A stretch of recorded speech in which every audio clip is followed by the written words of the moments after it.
This is Brigada News FM, a commercial broadcast station owned and operated by Brigada Mass Media Corporation. Brigada News FM operates daily with a power of 10,000 watts on 92.7 megahertz.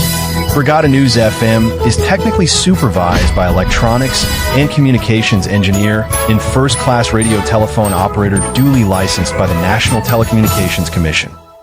This is Brigada News FM. Broadcasting from the home of the best Filipino cuisines and the Christmas capital of the Philippines, Pampanga. Ito ang makabagong tunay na radyo. Tunay na radyo. Angat sa musika at balita. Musika at balita. 92.7 Brigada News FM, the music and news authority. In the heart of changing lives. Makabagong tunay na radyo. Tunay na radyo. Angat sa musika at balita. Musika at balita.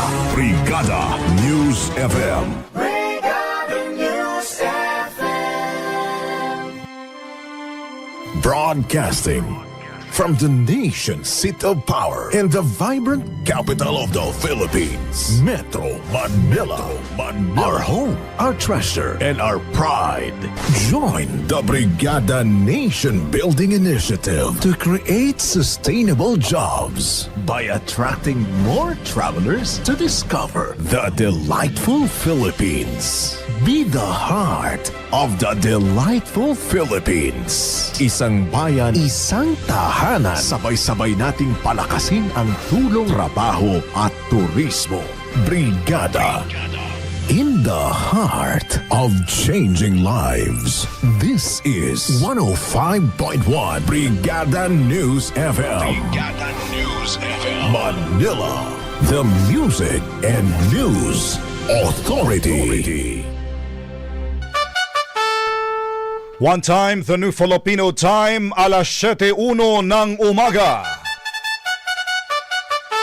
This time check is brought to you by Power Cells Herbal Capsule. 16 years nang kasama mo. Siksik sa mga bagong balita. Rinig sa buong bansa. Buong bansa. Narito na ang Brigada Balita Nationwide sa umaga. At ngayon, narito ang inyong mga tagapagbalita. Ang programang ito ay hatid sa inyo ng Power Cells Herbal Capsule. 16 years nang kasama mo. Siksik sa mga bagong balita. Brigada Balita Nationwide. Brigada Balita Nationwide. Brigada Balita. Brigada News Headlines. Brigada Balita Nationwide.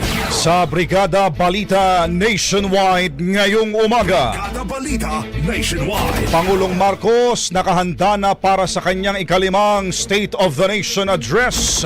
Iba't ibang mga sektor umaasang ilalatag ang konkretong solusyon sa mga problema ng bansa. Ang PNP naman mas hinigpitan pa ang seguridad ngayong araw para nga huyan sa SONA. Ang Kamara pagtutuunan ng pansin ng 26 na nakabinbing LEDAC priority measure sa pagbubukas ng second regular session. At ang DENR itinangging gumamit ng pesticide gas sa mga nagprotesta dyan huyan sa Quezon City. Siksik sa mga bagong balita. Brigada Balita Nationwide. Buong puso kasama ang buong pwersa ng Brigada News FM Philippines. In the heart of changing lives, helping and inspiring people to achieve a better life. Kasama ang lakas ng Thrive Max Plus Herbal Capsule at resistensya ng Power Cells Herbal Capsule. Ito ang Brigada Balita Nationwide sa umaga. Brigada Balita. Brigada Balita Nationwide. Magandang umaga Pilipinas, Luzon, Visayas, Mindanao at sa buong mundo. Mula sa 105.1 Brigada News FM Manila, ito ang Brigada Balita Nationwide sa umaga. Brigada Balita sa umaga. Araw po ng Lunes, mga kabrigada, July 27, 2026. Kami po ang inyong mga lingkod, Ako po si Brigada Glenn Parungaw. At Brigada Gab Dalisay. Siksik sa mga bagong balita. Brigada Balita Nationwide. Sona 2026. Brigada News FM Special Coverage. Si Pangulong Marcos, mga kabrigada, handa na raw para sa kanyang ikalimang State of the Nation Address ngayong araw.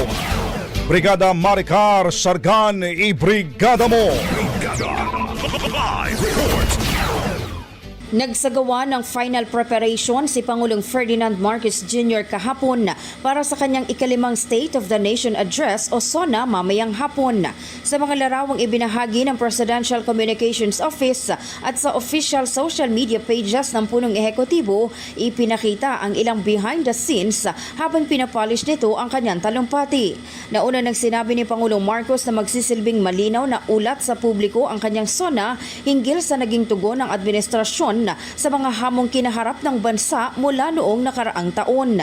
Inaabangan naman ng publiko kung magkakaroon muli ang Pangulo ng mga matatapang na pahayag tulad ng kanyang ginawa noong nakaraang taon.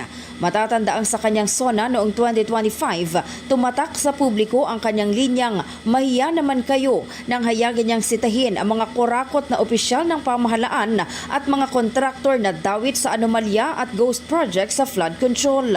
Bukod sa kampanya laban sa korupsyon, ipinagmalaki rin ng Pangulo noong 2025 ang pagpapalakas ng programang Kadiwa, ang paglulunsad ng Presidential Scholarship Program at ang pagpapatuloy ng iba pang pangunahing proyektong pangkabuhayan sa bansin sa bars na One Brigada News.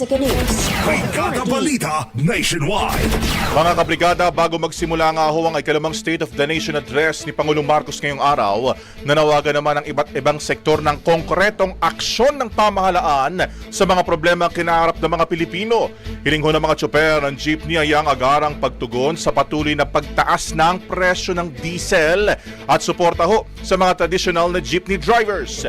Samantala, hiniling naman ng mga estudyante ang mas malaking pondo para po sa mga state universities and colleges, kabilang ang sapat na pasilidad, guro at iba pang suporta para ho sa edukasyon. Nanawagan din ang mga manggagawa ng patas na sahod, mas maayos serbisyong panlipunan at mga patakarang makatutulong sa gitna nga ho ng mataas na gastusin sa araw-araw.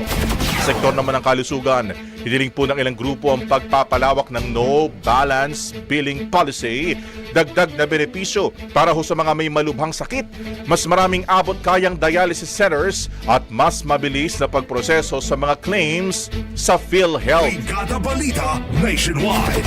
Mas maraming Pilipino ang nais marinig ang mga konkretong solusyon ng gobyerno sa mga problema ng bansa kaysa sa mga nagawa ng administrasyon. Sa ikalimang SONA ni Pangulong Bongbong Marcos ngayong araw, batay ho sa survey ng public affairs firm na Ion na isinagawa noong July 7 hanggang 10, lumabas na 48.3% sa 1,200 na mga Pilipino ang nais marinig ang mga solusyon sa kasalukuyang problema ng bansa, habang 22% lamang ang gustong marinig ang mga accomplishments ng administrasyon. Kabilang ho sa iba pang nais marinig ng mga Pilipino ang mga hakbang laban sa korupsyon at reforma ng gobyerno, update sa mga dating naipangako at mga plano para mapababa ang presyo ng mga bilihin. Brigada Balita. Senadora